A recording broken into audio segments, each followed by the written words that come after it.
আসসালামু আলাইকুম রহমতুল্লাহ। এটিএন বাংলার সুপ্রিয় দর্শক, দেশ এবং দেশের বাইরে থেকে যেভাবে আমাদের সাথে সম্পৃক্ত সকলকে স্বাগত জানাচ্ছি পেট্রোল পাম্প ও বিজি ফ্লো পাম্প নিবেদিত বিজ্ঞান মাল কোরআনে, পাওয়ার্ড বাই ফুলকলি। আমাদের গোল্ডেন স্পন্সর হালদা ভ্যালি, আমাদের সিলভার স্পন্সর SARM।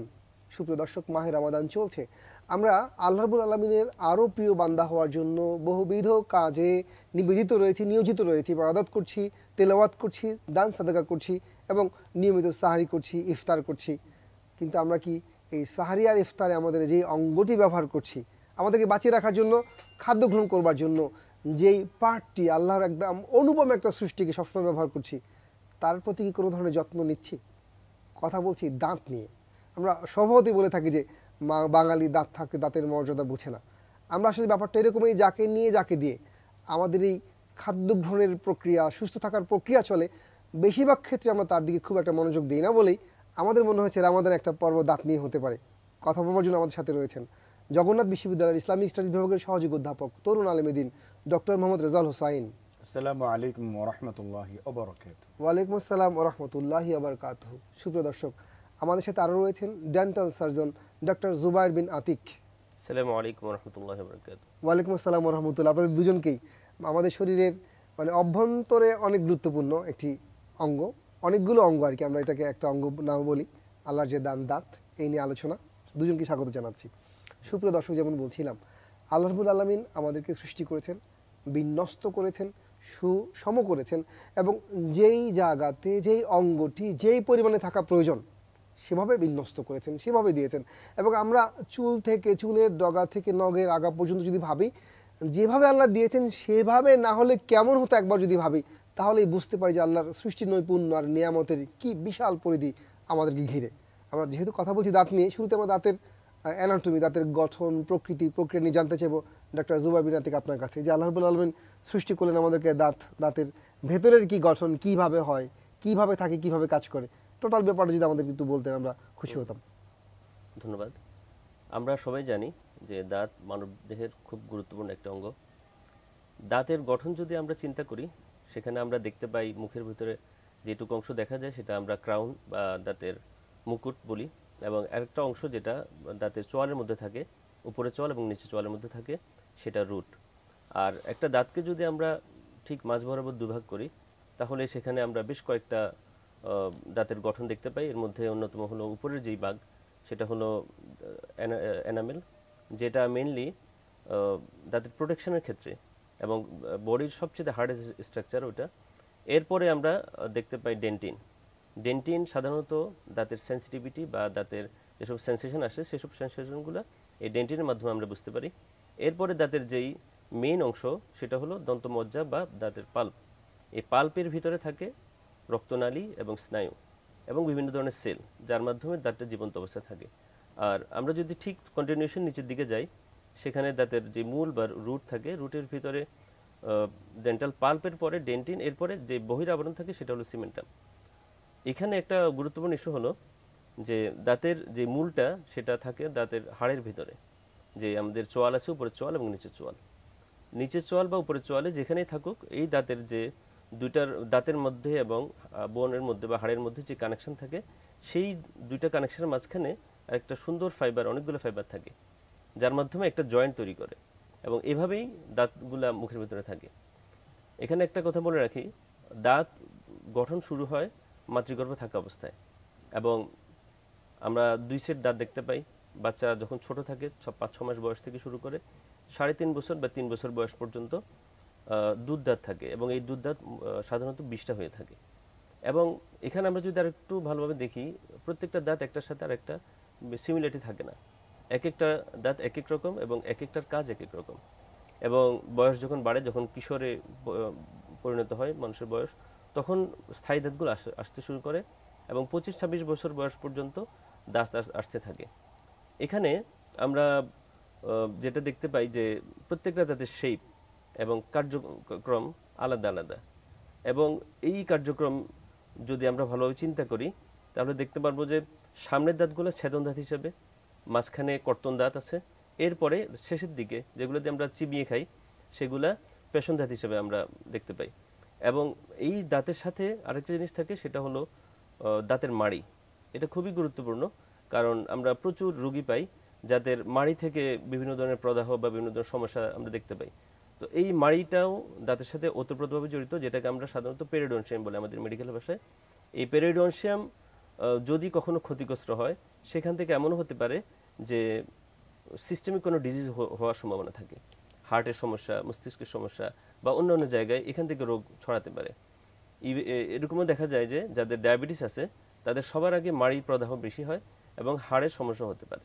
আমরা আরেক জিনিস দেখতে পাই, সেটা হলো সাধারণত রোগীরা আমাদের কাছে কী ধরনের কমপ্লেইন করে।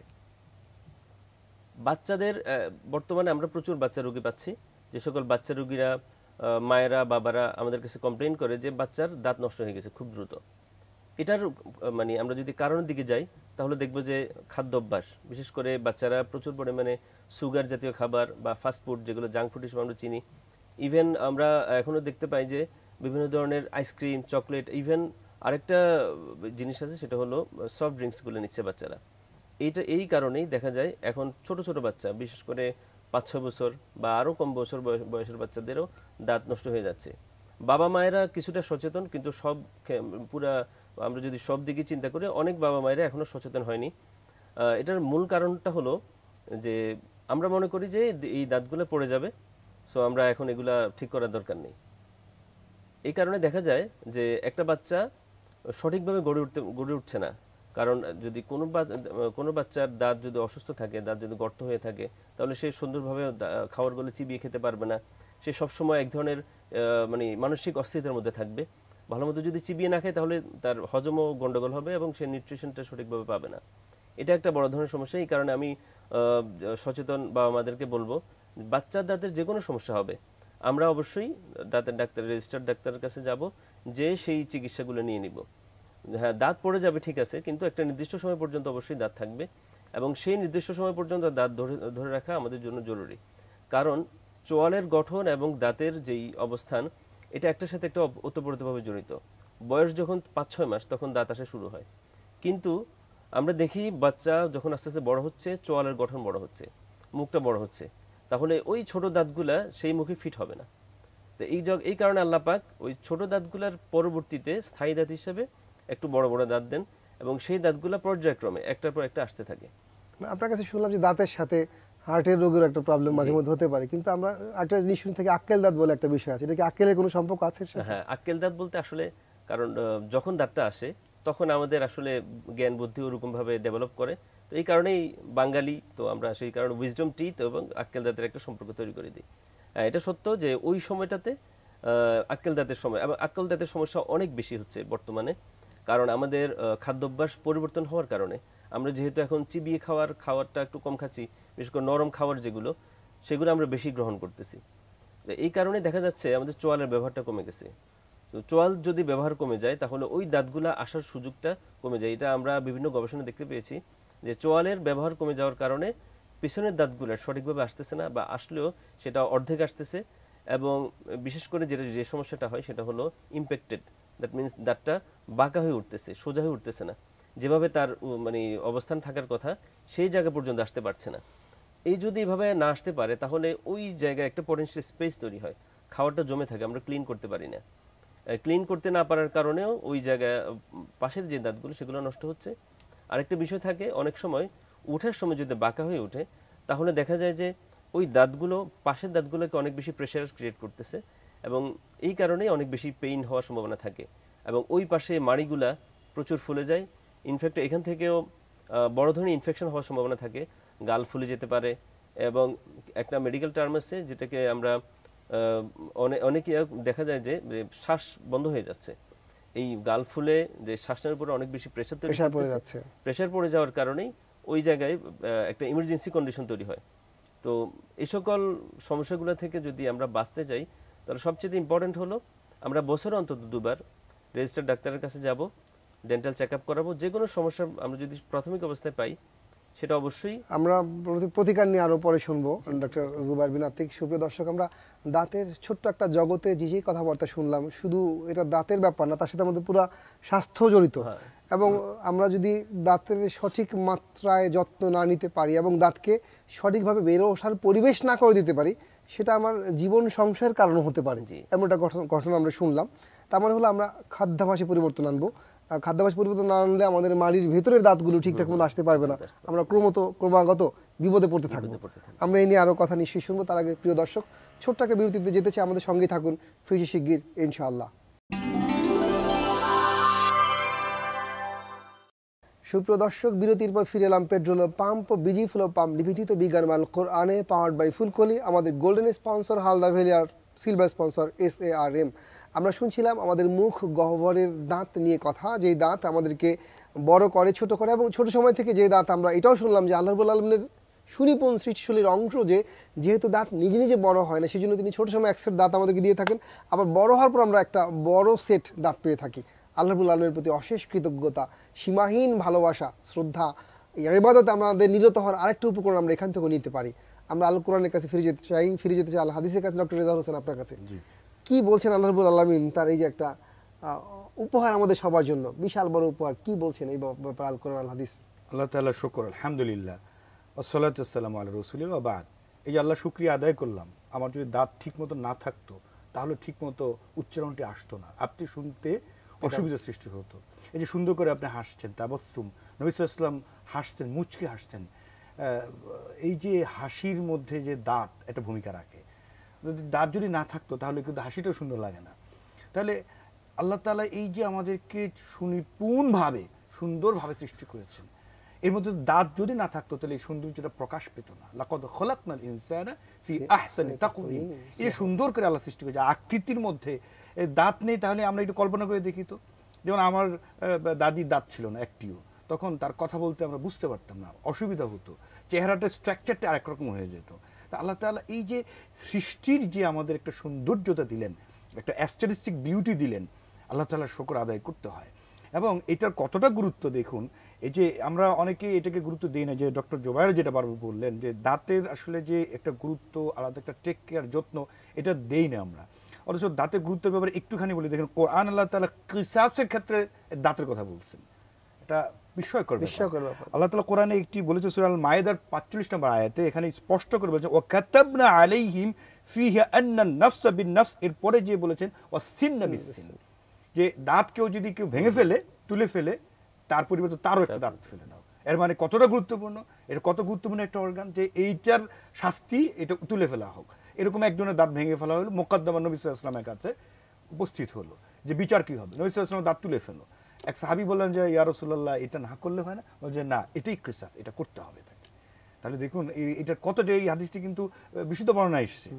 তাহলে এই যে দাঁতের যে একটা আলাদা গুরুত্ব যদি না দিই তাহলে কি হতে পারে, ডক্টর জোবায়ের কিন্তু কিছুটা বলা শুরু করেছেন, আমরা আরও জানবো হয়তো, যে কত ক্ষতি হতে পারে আমাদের স্বাস্থ্যগত, স্বাস্থ্যের অভ্যন্তরে। হ্যাঁ, আমরা যদি সেটাকে টেক কেয়ার না করি, আমরা সেটাকে যত্ন না নিই। বিশেষ করে আমি বলবো, দেখুন নবী সাল্লাল্লাহু আলাইহি ওয়াসাল্লাম এই দাঁতকে পরিষ্কার রাখার জন্য মিসওয়াক ব্যবহার করতেন এবং নিয়মিত ব্যবহার করতেন, প্রতি ওয়াক্তে সলাতে ওযুর সময় ব্যবহার করতেন এবং ঘুম থেকে উঠে মিসওয়াক করতেন।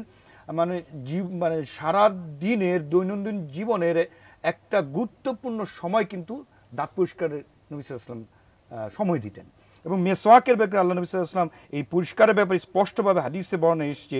আল্লাহ নবী সাল্লাল্লাহু আলাইহি ওয়াসাল্লাম বলেছেন যে লাউলা আন আশাক্কা আলা উম্মতি আও আলা নাসি লা আমারতুহুম বিসওয়াক মা কুল্লি সালাত। এটি বুখারী 87 নম্বর হাদিস। আল্লাহ নবী সাল্লাল্লাহু আলাইহি ওয়াসাল্লাম বলেছেন কতটা সিগনিফিকেন্ট, যে আমি উম্মতের জন্য যদি কষ্টকর না হতো তাহলে প্রতি ওয়াক্ত সালাতের সাথে মিসওয়াক করার জন্য আদেশ করতাম।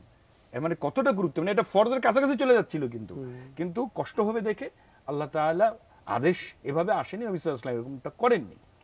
কারণ আমরা জানি লা ইকাল্লিফুল্লাহু নাফসান ইল্লা ওয়াসাহা, আল্লাহ তাআলার যেটা সাধ্যের বাইরে কিছুই আমাদের উপরে দেন না। হয়তো 5 ওয়াক্ত সালাতের আগে মেসওয়াক করাকে যদি আবশ্যক করতে আমাদের জন্য কষ্ট হতো, কিন্তু এটাকে গুরুত্ব নবী সাল্লাল্লাহু আলাইহি ওয়াসাল্লাম দিলেন যে এটা কিন্তু আমি ফরজও হয়ে যেতে পারতো এই আমল। আবশ্যক করা হয় না, কিন্তু এর মানে এটা না যে আমরা করব না, করব না, করতেই হবে। নবী সাল্লাল্লাহু আলাইহি ওয়াসাল্লাম করেছেন, হ্যাঁ। এটা সুন্নাহ এবং স্পষ্ট সুন্নাহ। এবং সহিহ বুখারীর 893তম হাদিসে নবী সাল্লাল্লাহু আলাইহি ওয়াসাল্লাম বলছেন যে মেসওয়াক মুখের পরিষ্কার পরিচ্ছন্নতা, এটি আল্লাহ তাআলার রেদা সন্তুষ্টি লাভের একটা উপায়। তাহলে এখন প্রশ্ন হবে হাদিসের এই মর্মার্থ অনুযায়ী যে মেসওয়াক বা দাঁত পরিষ্কারের সাথে আল্লাহ সন্তুষ্টি কি সম্পর্ক আছে? ইয়েস, সম্পর্ক আছে। কারণ আল্লাহ তাআলা পবিত্র, আল্লাহ তাইয়্যিব ইউহিব্বুত তাইয়্যিব, তিনি পবিত্রতাকে পছন্দ করেন এবং মানুষ পরিষ্কার পরিচ্ছন্ন থাকবে, নিট অ্যান্ড ক্লিন থাকবে, এটা আল্লাহ তাআলা পছন্দ করেন। নবী মুহাম্মদ সাল্লাল্লাহু আলাইহি ওয়াসাল্লাম নিজেকে সব সময় সব দিক থেকে নিজেকে পরিচ্ছন্ন রাখতে পছন্দ করতেন।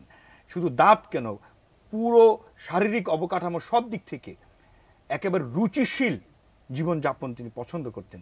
তার মধ্যে কোথাও সফরে বের হলে তিনি যে একটি ব্যাগ নিতেন সাথে, প্রয়োজনীয় সরঞ্জামাদি নিতেন, তার মধ্যে মেসওয়াক অনিবার্যভাবে সেটা থাকতো। মেসওয়াক, চুলের চিরুনি, আতর, এইসব প্রয়োজনীয় জিনিসগুলি থাকতো। আজ থেকে ১৫০০ বছর আগে চিন্তা করে দেখতে পারি যে একজন ব্যক্তি তিনি সফরে যাচ্ছেন, এরকম একটা আলাদা একটা বক্স নিয়ে, মানে বিউটি কেস আর কি, এই ধরনের একটা বক্স নিয়ে যাচ্ছেন।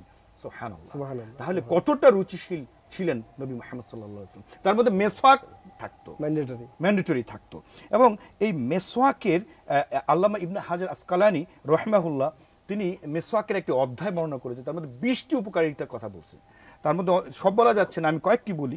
যে তিনি বলছেন যে এক হলো যে মেসওয়াক হলে আল্লাহর সন্তুষ্টি অর্জিত হয় এবং নামাজের যে সওয়াব 70 গুণ বৃদ্ধি পায়, সচ্ছলতা আসে, মুখে সুঘ্রাণ বিরাজ করে।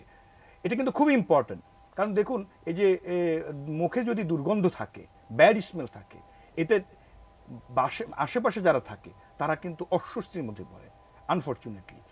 এই মেসওয়াকের সাথে, এই দাঁত পরিষ্কারের সাথে কিন্তু একটা মুআমালাতে একটা ফিলসফি আছে মোহতারাম, আমি একটু করে বলতে চাই। এটা বলবো যে মুআমালাতের সাথে কি সম্পর্ক, হয়তো দর্শকরা বলবে যে মেসওয়াকের সাথে মানুষের যে কন্ডাক্ট, এটা কি সম্পর্ক? ডেফিনেটলি এটা সম্পর্ক আছে।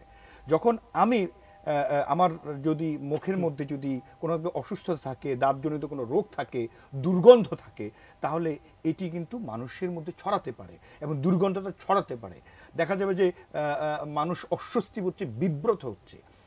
তো যেহেতু ইসলাম হচ্ছে একটা সামাজিক ধর্ম, মুআমালাতের ধর্ম, তো এই জন্য নবী সাল্লাল্লাহু আলাইহি ওয়াসাল্লাম বারবার এটাকে তাকিদ দিচ্ছেন যে মেসওয়াক করো, দাঁত পরিষ্কার রাখো, মুখের অভ্যন্তর এটাকে নিট অ্যান্ড ক্লিন রাখো। একদিকে যেমন সুস্থ থাকা হবে, আরেকদিকে সামাজিক জীবনটাও কিন্তু সুন্দর হবে, অর্থাৎ মানুষের সাথে মুআমালাটাও কিন্তু পরিচ্ছন্ন হবে। এই কারণে কিন্তু যে দুর্গন্ধযুক্ত খাবার খেয়ে কিন্তু মসজিদে যেতে নিষেধ করা হয়েছে এই জন্যই। অর্থাৎ এবং যদি কোনো কারণে এই জাতীয় খাবার খেয়েও ফেলে, সাথে সাথে মেসওয়াক করে পরিষ্কার করে তাকে ইবাদতে যেতে হবে, মসজিদে যেতে হবে। কাজে আমরা সুপ্রিয় দর্শক, যেই কথা আমরা শুনলাম ডক্টর রেজার কাছ থেকে, আমরা আমাদের দাঁতের যত্ন শুধু এই কারণে নেব না যে স্বাস্থ্যগত কারণ, ধর্মীয় একটা কারণও আছে যে রাসূল ইসলাম পছন্দ করতেন, ইসলাম পছন্দ করেছেন, সামাজিক কারণও আছে। তার মানে সামাজিক কারণে, স্বাস্থ্যগত কারণে, ধর্মীয় কারণে, 3টা কারণে আমরা আমাদের দাঁতের যত্ন নিতে বাধ্য। তো আমরা এই রামাদানে সেই অভ্যাসটা গড়ে তুলি। আমরা আরো আলোচনা শুনবো, তার আগে একটা ছোট্ট বিরতিতে যাবো। আমাদের সঙ্গেই থাকুন, ফিরছি শিগগির ইনশাআল্লাহ। সুপ্রিয় দর্শক, বিরতির পর ফিরে এলাম পেট্রোল পাম্প ও বিজি ফুলো পাম্প নিবেদিত বিজ্ঞান মাল কোরআনে, পাওয়ার্ড বাই ফুলকলি। আমাদের golden sponsor Halda valley, silver sponsor SARM। আমরা শুনছিলাম দাঁত নিয়ে নানা কথা, যেখানে আমরা শুনেছিলাম আল কোরআন থেকে, রাসূলের জীবন থেকে, শুনেছিলাম বিজ্ঞান থেকেও, এবং সব জায়গায় শুনে আমরা এই সিদ্ধান্ত উপনীত হয়েছি যে দাঁত আল্লাহ রাব্বুল আলামিনের একটা চমৎকার, প্রয়োজনীয়, অনিবার্য নিয়ামত। এবং আমরা যদি সুস্থ থাকতে চাই, সুন্দর থাকতে চাই, স্বাভাবিক সুন্দর সামাজিক জীবনযাপন করতে চাই, তাহলে আমাদেরকে অবশ্যই দাঁতের যত্ন নিতে হয়।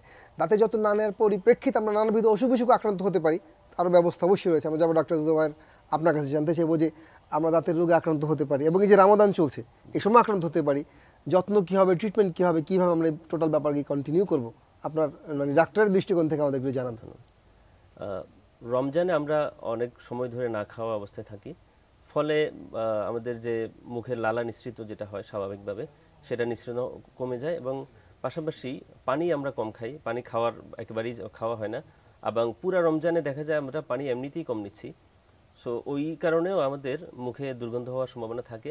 তো সেই কারণে বলবো যে স্বাভাবিকভাবে যখন আমরা রোজা অবস্থায় আছি মেসওয়াক করব, যেটা ডক্টর রাজা স্যার বলেছেন। এছাড়া আমরা সেহরির পরে এবং ইফতারের পরে আমরা ব্রাশ করতে পারি, এবং ব্রাশটা অবশ্যই যেন সফট ব্রিসেলওয়ালা এবং টুথপেস্টও ব্যবহার করা যাবে, সেক্ষেত্রে কোনো সমস্যা হবে না। এখানে আমি একটা কথা বলতে চাই, সেটা হলো ইসলামী যে জীবন ব্যবস্থা আসলে একটা জিনিসের দিকে খুব বেশি গুরুত্ব আরোপ করা হয়েছে, সেটা হলো প্রিভেনশন। কারণ মেসওয়াক যদি যেভাবে মেসওয়াকের দিকে গুরুত্ব আরোপ করা হয়েছে সেভাবে আমরা ভালোভাবে এটাকে যদি গুরুত্ব দিয়ে দেখি, তাহলে দেখা যাবে যে এটা পুরোপুরি প্রিভেনশনের দিকে নিয়ে যাচ্ছে। যেভাবে আমরা কীভাবে প্রতিকার পেতে পারি, রোগ হওয়ার আগে একটা ব্যবস্থা আমরা নিয়ে নিলাম। তো আমাদের মেডিকেল সায়েন্স এটা বলা হচ্ছে যে prevention is better then cure. এই কারণেই প্রত্যেক দিন অন্তত 2 বার সকালে এবং রাতে খাওয়ার পরে ঘুমানোর আগে আমরা ব্রাশ করব। যে সকল রোগ আমরা সাধারণত দেখতে পাই বা আমাদের কাছে রোগীরা আসে বলে, বিশেষ করে প্রথমত মাড়ির প্রদাহের কথা বেশি বলে, যে মাড়ি দিয়ে রক্ত পড়ছে।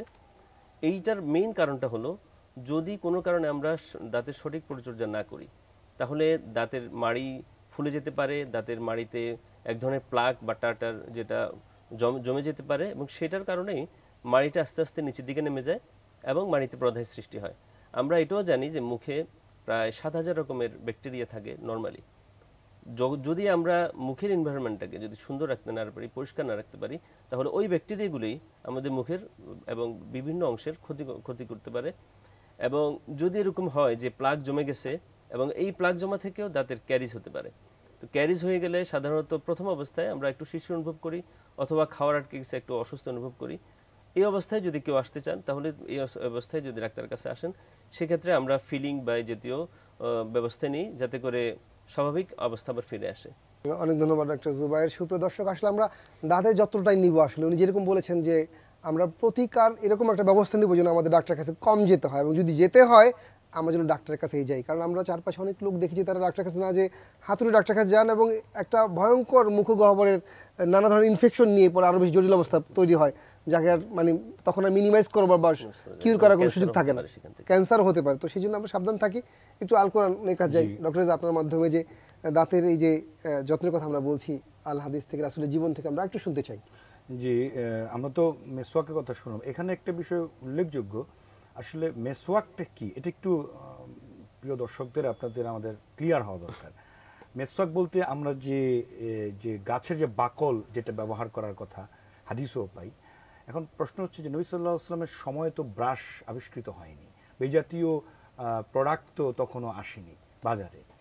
তাহলে তখন এই মানে গাছের যে বাকল প্রাকৃতিক এটাই ব্যবহার, শাখা ডাল যেটা, সেটা শিকড় যেটা ব্যবহার করা হয়, এটা খুবই প্রাকৃতিক এবং খুব ভালো স্বাস্থ্যের জন্য, এবং সেই সময়ের জন্য সবচেয়ে ভালো। আর এখন যেহেতু সভ্যতার বিকাশের পাশাপাশি আমরা জানি যে বিভিন্ন ধরনের ব্রাশ ব্যবহার হয়েছে, এবং ডাক্তাররাও বলছেন, ডেন্টিস্টও বলছেন যে ব্রাশ ব্যবহার করার কারণে প্রত্যেকটা জায়গায় দাঁত মানে পরিষ্কার করা মানে সম্ভব হচ্ছে, এটা এমনভাবেই তৈরি হচ্ছে। সুতরাং তাহলে ব্রাশ আর মেসওয়াকের মধ্যে পার্থক্য কি? ইমাম নববী রাহমাতুল্লাহ আলাইহি বলেছেন মূল বিষয় হচ্ছে, ফিলসফি হচ্ছে মুখের অভ্যন্তর পরিষ্কার পরিচ্ছন্ন রাখা। মেসওয়াক মানে এই না যে শুধুমাত্র ওই শিকড় বা গাছের বাকলই হতে হবে। মেসওয়াক মানে হলো এমন একটি জিনিস যা দিয়ে সে দাঁতটাকে পরিষ্কার করে। ইমাম নবী রাহমাতুল্লাহ বলেছেন। সেই ক্ষেত্রে আমি একটা সংযুক্ত করতে পারি, রাসূলুল্লাহ সাল্লাল্লাহু আলাইহি ওয়াসাল্লাম তার সময় সর্বশ্রেষ্ঠ জিনিস ব্যবহার করেছেন, এবং এখন যদি উনি থাকতেন নিশ্চয়ই সর্বশ্রেষ্ঠ জিনিসই ব্যবহার করতেন। তো এটাই স্বাভাবিক, যেহেতু এটাকে অনেক বেশি মডার্নাইজ করা হয়েছে, আরো বেশি সুইটেবল করা হয়েছে ইউজ করার জন্য, সুতরাং সেটাই আমরা বলবো। এবং সেক্ষেত্রে তাহলে পেস্ট ব্যবহার করার ক্ষেত্রে, আর রমাদান যেটি ডক্টর জুবায়েরও বললেন যে রমাদানে পেস্ট যেটা আমাদের ওলামারা যা বলে থাকেন যে ব্যবহার করার বিষয় আসে, সেই দিকে আমরা যাচ্ছি না, সেটা তো আমরা অনেকেই জানি। আমরা যেটা বলবো যে আমরা যেই সুযোগটা আমার থাকবে, বিশেষ করে যে সাহারির পর আমি পেস্ট ব্যবহার করে, ব্রাশ ব্যবহার করে আমি আমার দাঁত পরিষ্কার করতে পারছি, ইফতারের পর করতে পারছি। আর ডাক্তার তো বলছে যে খাওয়ার পর ব্যবহার করলে পরে দাঁতের যে ভিতরে যে ময়লা সেটা বেশি পরিষ্কার হয়। তাহলে মোটা দাগে যে কথা সেটা হচ্ছে দাঁত পরিষ্কার পরিচ্ছন্ন রাখা। এই জন্য নবী সাল্লাল্লাহু আলাইহি ওয়াসাল্লাম মেসওয়াকের কথা বলেছেন, দাঁত পরিষ্কার পরিচ্ছন্নতার কথা বলেছেন। কিন্তু সেটা কি হবে সেটা তো আমরা বললাম যে সেটা যে কোনো ইভেন এমন কিছু একটা পর্যায়ে বের হলো, এমন একটা সময় যে ব্রাশের চাইতেও আরো কিছু উন্নত, আরো আধুনিক, সেটাও ব্যবহার করা যেতে পারে, কোনো সমস্যা নেই। অনেক ধন্যবাদ ডক্টর জুবায়ের, ধন্যবাদ ডক্টর রেজা। আমরা দাঁত নিয়ে কথা বললাম। সুপ্রিয় দর্শক, মানুষ সাত কাহনের কথা বলে আমরা দাঁত কাহন করলাম, কিন্তু একটা বিষয় আপনাদের দৃষ্টি আকর্ষণ করতে চাই যে রাসূল সাল্লাল্লাহু তার হাদিসে বলেছেন যে আল্লাহ রাব্বুল আলামিনের কাছে রোজাদারের মুখের দুর্গন্ধ অত্যন্ত প্রিয়। এর মানে এই না যে আমরা ব্রাশ না করে মুখে দুর্গন্ধ সৃষ্টি করে আল্লাহকে প্রিয় একটা গন্ধ উপহার দিব। আমরা যেন খুব সাবধান থাকি যে যেই গন্ধের কথা বলা ছিল আত্মিক স্পিরিচুয়াল গন্ধ, না খেয়ে থাকবার কারণে যেটা হয় সেটা মুখ পরিষ্কার না করবার জন্য, দাঁত পরিষ্কার না করবার জন্য নয়। কাজে এই রামাদান চলছে, আমরা যেন আমাদের দাঁতকে অপরিষ্কার রেখে মুখকে গন্ধযুক্ত করে মানুষকে বিব্রত না করি, বিধ্বস্ত না করে আমরা বিশাল লম্বা একটা সময় তারাবি পড়ি, আরও যেন বেশি খেয়াল রাখি মানুষকে এই মুখের গন্ধ দিয়ে যেন বিরক্ত আমরা না করি। আল্লাহ রাব্বুল আলামিন আমাদেরকে রামাদানের আবেগ পুরোপুরি ধারণ করে মানুষের কষ্ট না দিয়ে এমন কাজ করবারই তৌফিক দিক, তাহলেই আনুষ্ঠানিকতার ইবাদত এবং ইবাদতের আনুষ্ঠানিকতা দুটোই সম্পন্ন হবে, আমাদের জীবন দুনিয়া দুটোই উদ্ভাসিত হবে সাফল্যে। আল্লাহ রাব্বুল আলামিন আমাদের তৌফিক দান করুক। ওয়াসসালামু আলাইকুম ওয়া রাহমাতুল্লাহি ওয়া বারাকাতুহু।